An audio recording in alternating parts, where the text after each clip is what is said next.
ஐயாண்ணா ராத்திர பிள்ளைங்களை எடுத்துருப்பேன். செருப்பு போடாமல் நீங்கள் வரீங்க?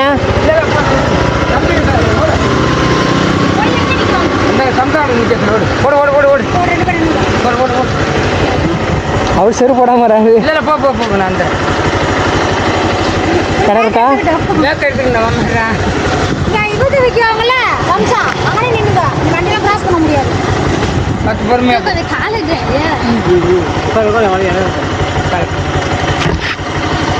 நான் பார்த்து பொறுமையாக போவேன். பிடிச்சிக்கிட்டீங்களா? எங்கடா கால் வைக்கிறது? நீ கால் வச்சியாடா? சரி நேரில் என்ன உங்கள் அப்பா வருவாங்க? சரியா நல்லா உட்காரலாம்ல, அதான் அங்கே இறக்கி விட்டேன். சரி சரி